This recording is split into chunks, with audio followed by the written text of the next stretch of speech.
Lolo, bakit lagi na lang galunggong? Wala bang level up? Yung may cheese? Oo nga po, pwede bang fish na may fries? Huwag kayong reklamador. Masustansya yan. Tay, trending na naman sa balita ang galunggong. Parang celebrity na. Celebrity? Abay mas tagal ng sikat yan. Bago pa naimbento ang social media, may loyal fanbase na ang galunggong. Ang sambayan ng Pilipino. So, Tay, bakit nga ba siya tinatawag na isdang pangmasa? Maupo kayo. Dahil ang kwento ng galunggong ay kwento ng ekonomiya, kultura, at pritong may sawsawang toyo't suka. Sige, pag-usapan natin yan. Bakit isdang pangmasa ang galunggong? Alamin dito sa The Taglish Explainer. Magandang araw sa inyong lahat. Ako si Professor Ipaliwanag ng University of Life. At ngayong araw, ipapaliwanag natin kung bakit isdang pangmasa ang galunggong at paano ito naging simbolo ng hapagkainan ng bawat Pilipino. Unang-una, ano ba ang galunggong? Sa siyensya, kilala siya bilang Dicapterus macrosoma o round scad sa Ingles. Maliit hanggang katamtaman ng laki, kulay pilak, at mukhang laging may iniisip, parang empleyadong naghihintay ng sweldo. Bakit siya naging pangmasa? Dahil sa abundance. Maraming galunggong sa karagatan ng Pilipinas. Bilang isang bansang napapaligiran ng dagat, natural na marami tayong ganitong uri ng isda. Kapag marami ang supply, mas abot kaya ang presyo. Economics 101, mga iho at iha. Noong 70s hanggang 90s, ang galunggong ang isa sa pinakamurang isda sa palengke. Sa panahong ang budget ay parang papel na madaling mapunit. Ang galunggong ang sumasalo sa gutom ng pamilya. 1 kilo, maraming piraso. Isang pamilya, busog na. Hindi lang presyo ang dahilan. Ang galunggong ay madaling lutuin. Prituhin mo lang sa mainit na mantika, lagyan ng asin, at tapos. Walang komplikadong proseso. Hindi mo kailangan ng culinary degree para maging masarap. Pwede rin siyang gawing paksiw. Ilagay sa suka, bawang, paminta, at kaunting tubig. Pakuluan hanggang lumambot at sumipsip ng lasa. Sa simpleng paraan, nagiging ulam na may lalim ang isang simpleng isda.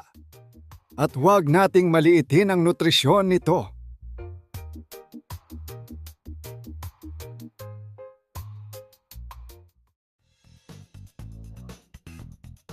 Mayaman ang galunggong sa protina at omega-3 fatty acids. Ibig sabihin, pampalakas ng katawan at pampatalino ng utak. Kaya kung honor student ang magulang mo, baka lumaki yan sa galunggong. Sa totoo lang, ang galunggong ay parang unofficial economic indicator ng bansa. Kapag tumataas ang presyo nito, napapansin agad ng publiko. Kapag mahal ang galunggong, dama ng masa. May mga panahon pa nga na kinakailangang mag-import ng galunggong para mapunan ang kakulangan sa supply. Isipin ninyo, isang simpleng isda pero kayang maging sentro ng pambansang diskusyon. Dito makikita na ang galunggong ay hindi lang ulam. Bahagi ito ng mas malaking kwento ng supply chain, pangingisda at desisyon sa ekonomiya. Siya ang tahimik pero makapangyarihang presensya sa hapag at sa balita. Sa kultura natin, ang galunggong ay hindi maarte. Hindi siya katulad ng salmon na may imported vibes o tuna na pang sashimi. Siya ang kapitbahay mong laging presentable. Simple pero dependable. Sa maraming probinsya, lalo na sa mga baybaying lugar. Normal lang ang mag-almusal ng pritong galunggong at sinangag. Walang filter, walang drama, real life lang. May iba't iba rin itong tawag sa iba't ibang rehiyon. Patunay na malawak ang presensya niya sa buong kapuluan. Ibig sabihin, hindi lang siya pang isang lugar, pambansa siya. Isa pa sa dahilan kung bakit siya pangmasa ay accessibility. Nasa palengke, nasa karinderya, minsan nasa freezer ng maliit na tindahan. Hindi mo kailangan maghanap ng todo. Dahil dito, nagiging bahagi siya ng alaala ng maraming Pilipino. Ang amoy ng pritong galunggong sa umaga. Alarm clock ng masa. Hindi Spotify playlist, kundi sizzling sound sa kawali. At sa bawat kagat, may kasamang kwento ng pamilya, ng simpleng hapunan, ng sabayang pagkain, ng tawanan sa mesa.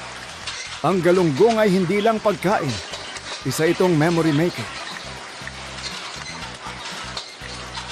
Sa kabuuan, ang galunggong o Decapterus macrosoma ay tinawag na isdang pangmasa dahil sa dami ng supply nito sa ating karagatan, kaya naging abot kaya ang presyo.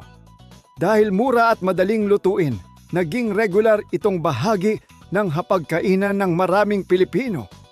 Mayaman ito sa protina at omega-3, kaya hindi lang busog kundi sustansya rin ang naibibigay. Bukod pa rito, naging bahagi ito ng usaping pang-ekonomiya dahil sensitibo ang presyo nito sa galaw ng merkado. Sa huli, ang galunggong ay simbolo ng pagiging simple, praktikal at matatag ng Pilipino. Kaya sa susunod na may magtanong kung bakit galunggong na naman, sabihin ninyo, dahil ito ang tunay na isdang may puso para sa masa. Ako si Professor Ipaliwanag ng University of Life. Hanggang sa susunod na paghimay natin ng mga bagay na akala ninyo'y simple lang, pero may malalim palang kahulugan at may sawsawang tuyo at suka. Subscribe na para sa Daily Dose of All Things Pinoy videos. Ako si Prof. Ipaliwanag and this is the Taglish Explainer Channel.